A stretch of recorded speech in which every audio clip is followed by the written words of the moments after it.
Bom dia e bem-vindos a mais um Falar Direito, o programa do Jornal Económico sobre o mundo do direito e da advocacia. Este programa é transmitido na JETV através do site e das redes sociais do Jornal Económico, contando também com uma versão em podcast no Spotify e noutras plataformas de podcast. Na semana passada, pela primeira vez na história da democracia portuguesa, e seguramente em muitas décadas, a Assembleia da República chumbou uma proposta de orçamento do Estado.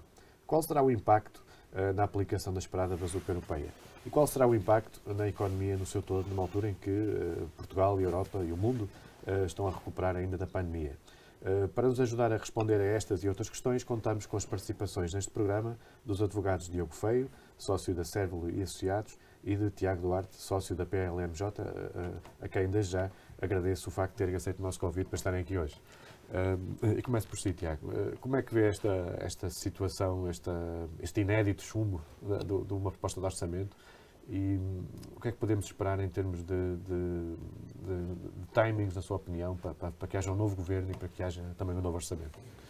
Eu vejo com muita preocupação e essa preocupação é uma preocupação que já está a passar as fronteiras. Na minha atividade profissional trabalho muito com clientes internacionais e a notícia já chegou, já recebi telefonemas a perguntar o que é que se passa, o governo continua em funções, não continua em funções, os projetos de investimento que estão em curso são afetados por isto, não são afetados. Em primeiro lugar, com preocupação. Portanto, já há um impacto na economia, com este já dizia-me um cliente há minutos que há noise. Pelo menos há barulho. E o noise, até em comunicação, o barulho perturba. E, portanto, isso sem dúvida que é imediato, essa sensação de alguma insegurança. O que é que vai acontecer, em que situação é que estamos, como é que estamos. Isso é o primeiro sinal de preocupação. O segundo é que não é uma grande surpresa para mim que um governo que se deixa dominar por dois partidos que, por algum motivo, durante décadas, como dizia, estiveram fora do chamado arco da governação, não é surpresa que, na primeira oportunidade, isto pudesse acontecer. Uma coisa é uma coligação negativa para desfazer medidas feitas por anteriores governos, outra coisa é verdadeiramente construir um caminho comum. E, portanto, não me parece, julgo que seguramente mais de metade de Portugal não ficou surpreendido com este desfecho. Era uma crónica de uma morte anunciada, só não se sabia qual é que era o dia e a hora. Diogo, este desfecho mostrou de certa forma que o modelo da geringonça não podia sobreviver ao contexto em que foi criado, no fundo, de rejeição do governo de Passos Coelho? Bem, bom dia. Em primeiro lugar, é preciso ter atenção ao seguinte: a geringonça, por assim dizer, teve 4 anos numa lógica de contradição em relação ao poder anterior, mas também com um conjunto de acordos escritos que vinculavam a aprovação de um conjunto de medidas. Depois das últimas eleições, deixaram de existir os dois pressupostos. Não existiam acordos escritos e também não existia a lógica negativa. Eu estou convencido que não tivesse sido a pandemia, isto que estamos a ver agora tinha sido antecipado bastante tempo. Portanto, de facto, a solução política que saiu das últimas eleições, não dava para mais do que circunstâncias como esta. Houve até já um conjunto de apresentações do orçamento que, como é óbvio, ficam completamente desatualizadas. E, portanto, as pessoas pensavam que iam ter desdobramento dos escalões, não vão existir, que eles pensavam que o programa Regressar lhes ia permitir uma circunstância que não vai suceder. E tenho notado que, da parte do mundo empresarial, há alguma vontade de perceber como é que as coisas vão ser daqui para a frente. Perguntas como: quando é que vamos ter governo pós-eleições? Quando é que vamos ter eleições? Quando é que vamos ter orçamento? Já agora, antes de prosseguir, só aqui uma clarificação: é que este programa está a ser gravado na quinta-feira à tarde, portanto ainda muita coisa pode acontecer. Estamos aí para o ar na segunda-feira de manhã e, portanto, neste momento, de facto, ainda não há datas, não há timings previstos para o calendário eleitoral. E além dos timings para o calendário eleitoral, há o resultado do ato eleitoral. Aqui pontos relevantes que vão suceder no futuro: é que, a partir da tomada de posse de uma nova Assembleia da República, ela não pode ser dissolvida durante 6 meses. O Presidente fica limitado no seu poder de dissolução. Portanto, essa Assembleia vai ter que se manter durante esse período, no mínimo. Se a solução não for uma solução de uma maioria clara, ou para um lado ou para o outro, o que é que vamos ter? Vamos ter dificuldade na formação do governo. dificuldade na formação de um orçamento. Mas, a partir do momento em que o Governo toma posse, tem 90 dias para formular o orçamento. Pode fazê-lo em menos de 90 dias, mas não será assim uma tarefa muito fácil.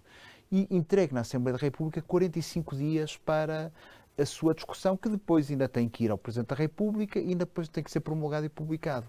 Portanto, nós com facilidade vamos para prazos que podem rondar quase os 6 meses entre a tomada de posse de um governo e um orçamento. Podem ser reduzidos, mas vamos reduzi-los para 4. Mas mesmo assim é muito tempo. Do princípio que há uma solução do governo estável que sai das eleições. Partindo do princípio que há uma maioria capaz de aprovar um orçamento. E isso levanta-nos aqui que a questão que muita gente neste momento nas empresas está a colocar é a questão das verbas do PRR e do atraso que pode haver na aplicação dessas verbas. Que soluções é que o Governo tem à disposição, o Governo atual, neste momento, para antecipar um cenário em que possam ser aplicadas as verbas e possa não haver um atraso nesse vamos cá ver. No plano jurídico é possível encontrar soluções para essa questão, mas esses fundos vivem sempre de acordo com o princípio N+3, isto é, terminado o período dos programas, existem mais 3 anos para a execução dos mesmos. Agora, eu fico preocupado quando tenho, por exemplo, informações que o Tribunal de Contas dá em relação à baixa execução do programa Portugal 2020, que pode também ele próprio ser até 2023 executado. Tem que se ter em atenção a existência de empréstimos, a participação de fundos perdidos por parte da União Europeia em relação ao nosso Estado, ou de coparticipações em relação àquilo que são os apoios. Portanto, há várias circunstâncias distintas. Acho que seria conveniente clarificar o mais depressa possível, e quem o pode fazer é o Governo, já agora com uma comunicação que seja direta ao assunto, para que não existam muitas dúvidas, porque também é outra das matérias, o Tiago também deve com certeza ter esse género de perguntas, que as empresas naturalmente perguntam porque querem saber com que linhas é que se vão cozer em relação ao início do próximo ano. Tiago, como é que vê esta questão do PRR? Não, eu concordo com o Diogo na parte em que o Governo devia ter já criado uma task force para se focar nesse aspecto. Nós ouvimos o Banco de Fomento dizer que vai recorrer a empréstimos para suprir atrasos no PRR. Ouvimos uma ministra dizer que o Governo tem soluções, mas não diz quais são as soluções. O secretário de Estado adjunto do Primeiro-Ministro vai dizer que o Governo não se demite também para não criar constrangimentos na execução do PRR. Mas, verdadeiramente, nós ainda não vimos o Governo dizer de uma maneira clara e inequívoca o que é que vai fazer com o PRR em duodécimos. Se as verbas estão orçamentadas, se não estão orçamentadas, porque uma coisa são despesas, as receitas são receitas que vêm diretamente da União Europeia. Agora, as despesas podem ser despesas, a utilização dessas verbas pode ser despesa pública, nomeadamente através de transferências para municípios, e aí tem que estar orçamentada, e não estando orçamentada não pode ser executada, ou podem ser programas que são aplicados para os privados, e os privados podem se candidatar a esses programas porque eles não passam dentro do orçamento. Mas do ponto de vista jurídico, o Governo atual, ainda em funções, tem legitimidade para encontrar, por exemplo, fazer um decreto que defina em que moldes é que pode haver. Sim, o Governo invocou essas transferências. O Governo invocou esse argumento para justificar uma atitude completamente inédita, que é a de ter o orçamento reprovado, ter o Presidente da República a anunciar a dissolução do Parlamento e mesmo assim o Governo achar que não tem que se demitir. O que é algo de totalmente bizarro. Então o Governo não tem apoio parlamentar. Não tem um apoio parlamentar mínimo que lhe permita sequer avançar para a discussão na especialidade do orçamento. E acha que pode continuar a governar? Mas acha que pode continuar a governar como? Estava preparado para governar em duodécimos durante um ano, até ao final do mandato? O Governo só diz que não se demite porque sabe que há dissolução do Parlamento.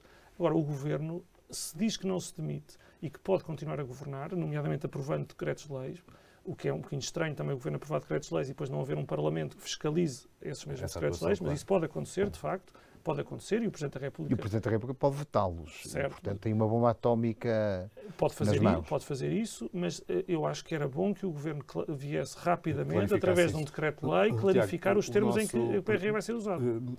Vamos só fazer um breve intervalo e voltamos dentro de minutos com mais esta discussão sobre o PRR e sobre o impacto do chumbo do orçamento. Bom dia, estamos de volta ao Falar Direito, esta semana com os advogados Diogo Feio e Tiago Duarte. para discutir as consequências do chumbo da proposta de Orçamento do Estado para 2022. Tiago, a possibilidade do Governo quase que governar por decreto, à margem da Assembleia, no fundo, durante estes meses. Isto é o tipo de situação que a aplicação, a necessidade de aplicar as verbas do PRR justificaria, na sua opinião, esse tipo de atuação? Eu acho que o Governo deve legislar para clarificar o modo como vai executar o PRR.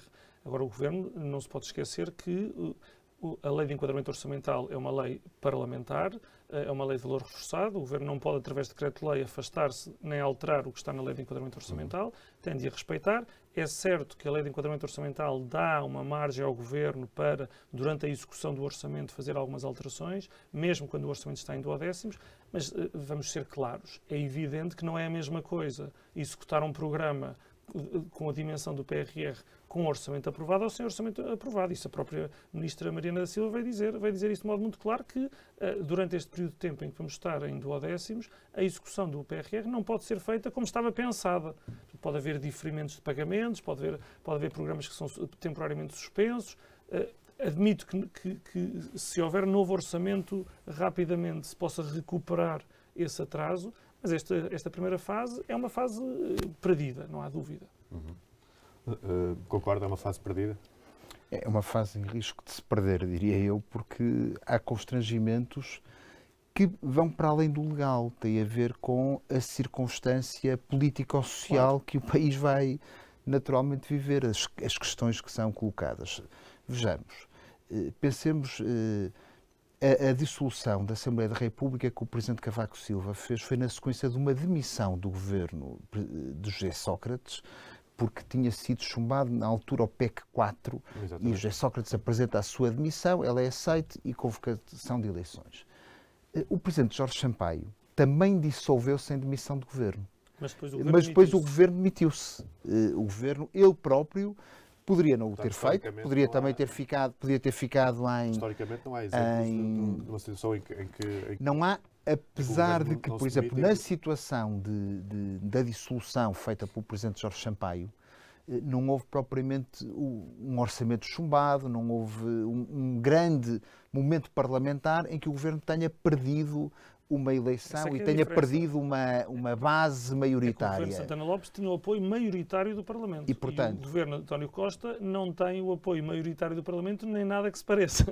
Para medidas essenciais como o orçamento. Quer dizer, o documento legislativo mais importante que todos os anos é aprovado na Assembleia da República é o orçamento. Aliás, a discussão do orçamento é sempre uma discussão diferente das outras. Os restantes trabalhos parlamentares quase não existem, o Parlamento centra-se apenas no orçamento e na parte da especialidade vão os vários ministros a duas comissões, à Comissão do Orçamento e à sua Comissão Especializada, explicar aquilo que vão apresentar. São sempre centenas e centenas de propostas de alteração que são votadas naquela ocasião e, portanto, é evidentemente um momento muitíssimo relevante, porque vai determinar a vida financeira ou determinará a vida financeira do Estado durante o ano a seguir em relação às despesas a efetuar e às receitas a poder cobrar. Se relembrar que os parlamentos nascem com base nestas preocupações de natureza orçamental, desde logo em relação à cobrança das receitas.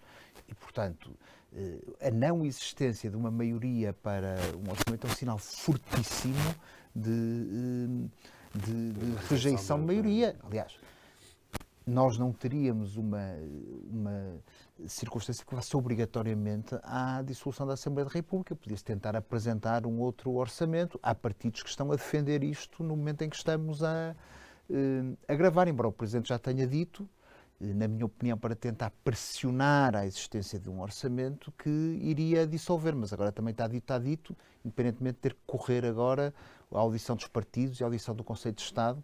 O Conselho de Estado até pode chegar lá, todos os Conselhos de Estado, e dizer não tem razão a dissolução, é um órgão de consulta do Presidente, e o Presidente ouve-o e toma a decisão que entender. O Presidente teria margem de manobra para dar esse passo, tendo em conta aquilo que já tinha dito sobre a dissolução? Acho muito difícil, tendo dito que ia dissolver, que agora não dissolvesse, mas parece-me.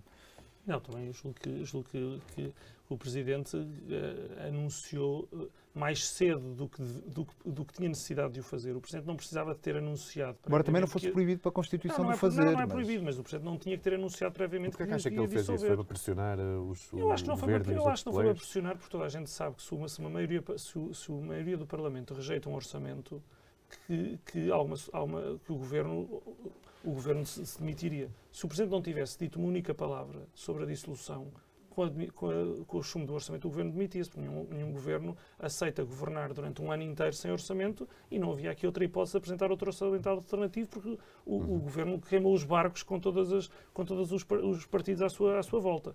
E, portanto, a solução acabaria sempre por ser pela dissolução. A questão é saber se o Presidente dissolve mais cedo, se dissolve mais tarde e para quando é que marca as eleições, porque também aqui temos uma situação inédita, que é a ausência de uma solução à direita. Não diria a ausência de uma solução à direita, diria, para não colocar a questão de ser à direita ou ser à esquerda, diria que é inédito termos, por um lado, uma exigência de eleições rápidas para que haja um novo orçamento. Não é a mesma coisa as eleições serem agora sem orçamento ou serem entre uma dissolução em março ou em abril, é a mesma coisa, porque o orçamento está aprovado e está em execução. Portanto, aqui cumula o ser umas eleições que vão permitir aprovar um orçamento que não temos e, ao mesmo tempo, umas eleições em que dois partidos provavelmente poderão ser protagonistas de uma solução, ou não, mas em teoria poderão ser protagonistas de uma solução do Governo, estarem numa situação de transição de lideranças. E não é uma questão de ser este partido ou ser aquele, é que não há governos sem partidos. Portanto, como é que viu o facto de Marcelo Rebelo de Sousa ter chamado Paulo Rangel, ou ter recebido Paulo Rangel em Belém, e de Rui Rio ter sido informado em direto pelos jornalistas sobre esse facto? Eu não conheço os contornos da situação, que o Presidente da República não tem que informar Rui Rio das pessoas que recebe. O Presidente da República, do atual contexto. O Presidente não teria que informar. O Presidente da República recebe muitas pessoas. Muitas vezes nem se sabe as pessoas que recebe.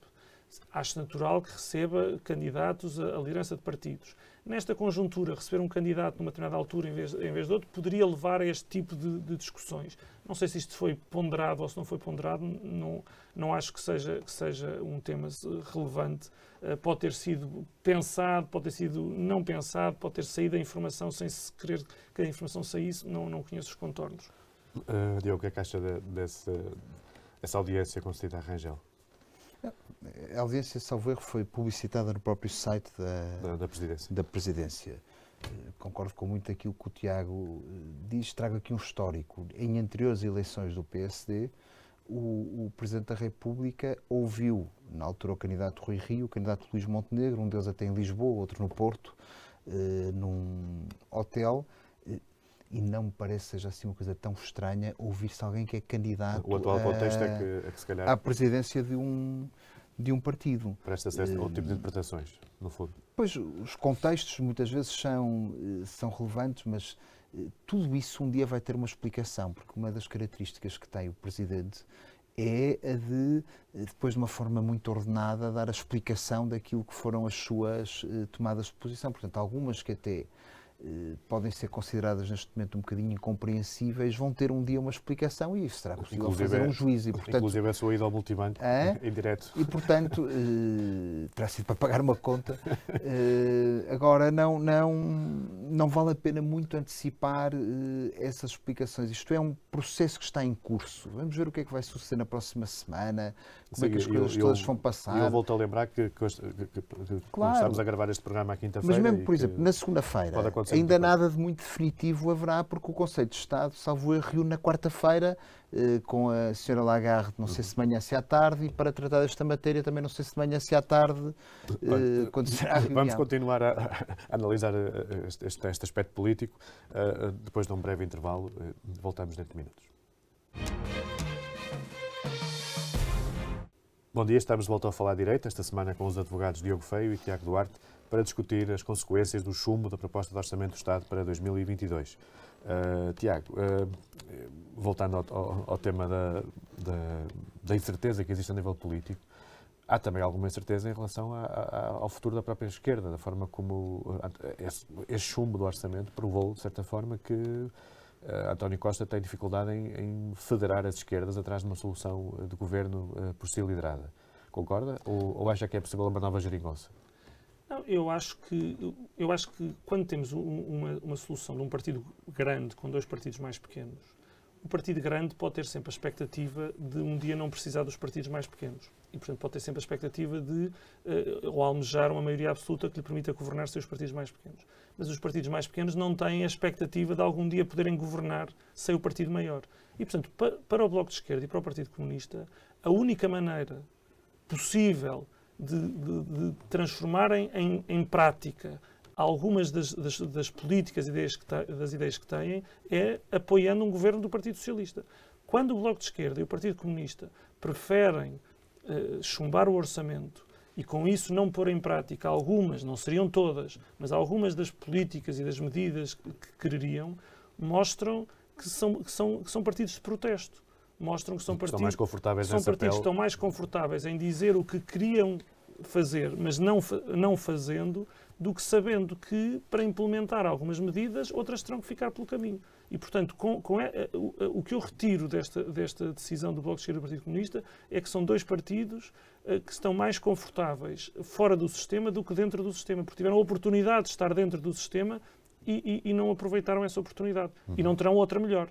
Não poderão estar à espera que nas próximas eleições vão ter a possibilidade de governar só os dois, até porque também provavelmente não se entenderiam se fossem só os dois. Mas, portanto, é a demonstração de que são partidos que estão mais confortáveis fora do sistema do que dentro do sistema. Do ponto de vista do Partido Socialista, eu percebo a frustração do Primeiro-Ministro, que quis mostrar ao país que não havia um muro em que colocava dois partidos fora do arco da governação e agora aquilo tem o sabor amargo de perceber que quando lhe diziam, olha, que estes partidos de facto são partidos fora do sistema, esses partidos mostraram isso. Portanto, eu percebo a frustração do Primeiro-Ministro, claro que percebo.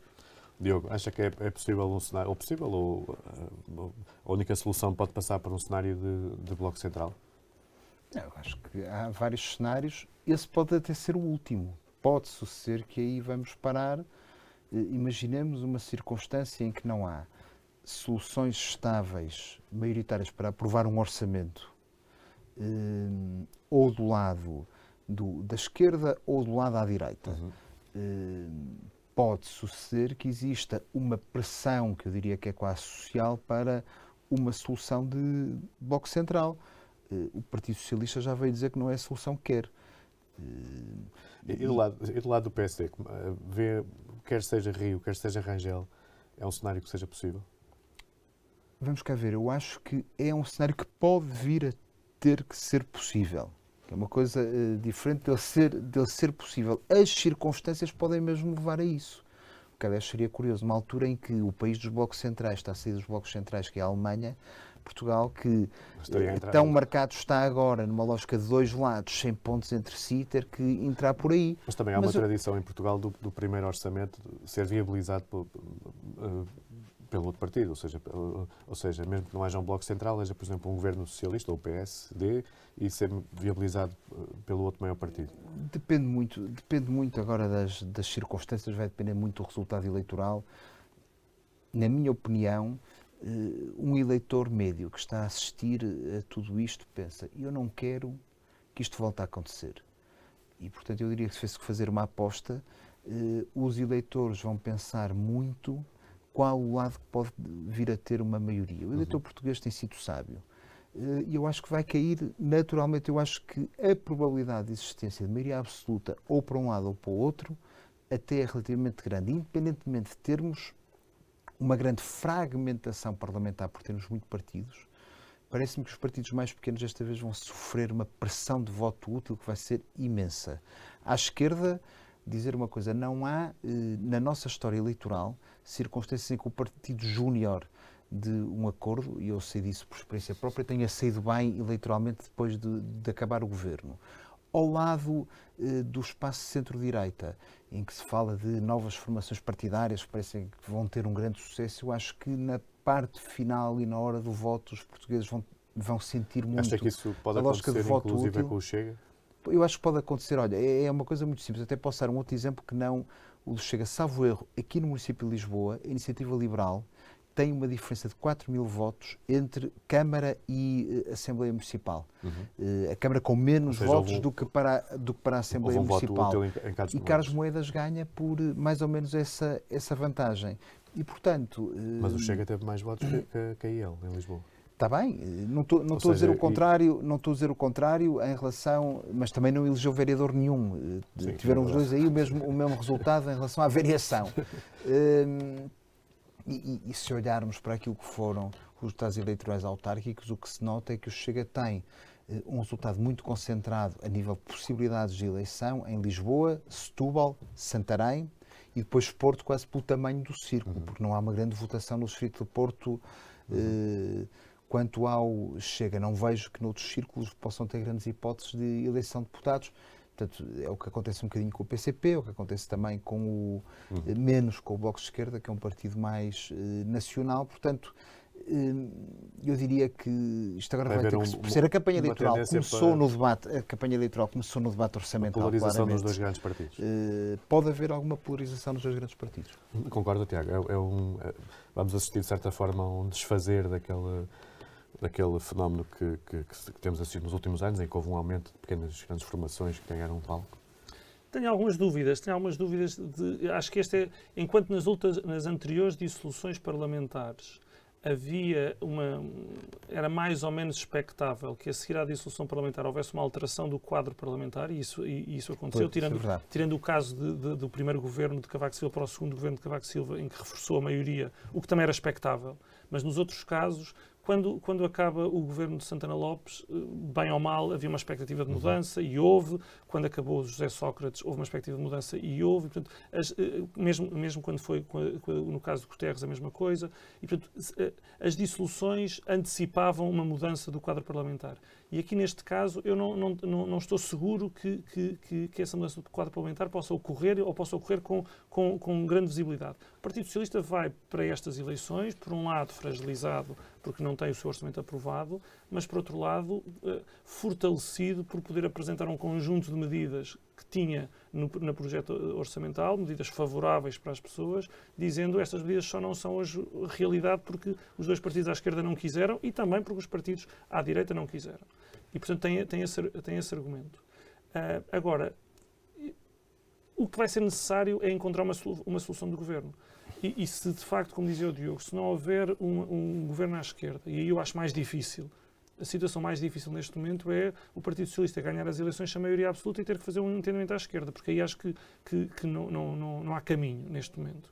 E a seguir o próprio PSD também não tem essa capacidade. Se o PSD não tiver a capacidade de fazer uma maioria à direita, mesmo que os partidos vão arrastar os pés para um bloco central, porque ninguém vai entusiasmado para um bloco central, pode ser uma imposição das circunstâncias. Podemos ter eleições outra vez em 2023. Agora, esse bloco central pode não ser um bloco central assumido. Eu não estou a dizer que vai ser um bloco central em que o António Costa é primeiro-ministro e Rui Rio vice-primeiro-ministro, ou António Costa primeiro-ministro e Paulo Rangel vice-primeiro-ministro, ou vice-versa. Mas um acordo que permite viabilizar os orçamentos. Até porque António Costa nunca seria vice-primeiro-ministro de um primeiro-ministro do PSD, portanto aí teria de haver sempre uma mudança da liderança do PS, se fosse o caso, mas pode dar-se uma situação de um governo apoiado parlamentarmente pelo outro maior partido durante algum tempo. E aí o que vai acontecer é que teríamos, até para a execução do PRR e tudo mais, um governo de 1 ano ou 2 anos e depois cada um dos partidos iria querer forçar a nota para conseguir ter uma maioria. Não deixa de ser curioso que um presidente, acho que os presidentes têm sempre a noção de qual vai ser o seu papel para o futuro, como é que vão ser vistos no futuro. E o presidente Marcelo Rebelo de Sousa claramente sempre teve a ideia, eu acho que ele agora lutou por tudo quanto podia por ela, da estabilidade. Porque eu acho que o presidente Marcelo Rebelo de Sousa tem a perfeita noção que, aberta a instabilidade, é difícil fechá-la. Ela pode ser relativamente duradoura, e ele sempre quis ficar como o presidente da estabilidade. Antes de terminar, nós temos só um minuto ainda para terminar. Eu sei que está afastado da política ativa do seu partido. Como é que vê o CDS nesta encruzilhada que vive neste momento e como é que acha que o partido se deve posicionar em relação, por exemplo, ao PSD? Deve tentar, até quem sabe, negociar uma fusão? Não, vendo mais da bancada, vejo com grandes desafios. O partido corre risco de extinção, isso é algo que é claríssimo. acho que tem que assumir um papel que não existe neste preciso momento no espaço centro-direita, que é ser um partido programático.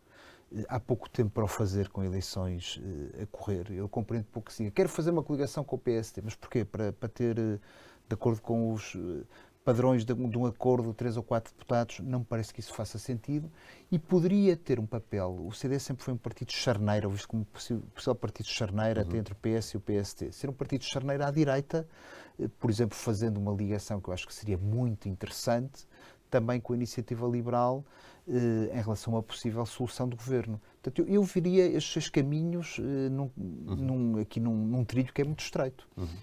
Muito bem, o nosso tempo está a terminar. Agradeço a ambos mais uma vez o facto de terem aceito o nosso convite. Obrigado. E agradeço também a todos os nossos telespectadores e ouvintes que nos acompanham na JETV e na versão em podcast no Spotify. O Falar Direito regressa na próxima segunda-feira à mesma hora, com novos temas, novos convidados. A todos uma boa semana.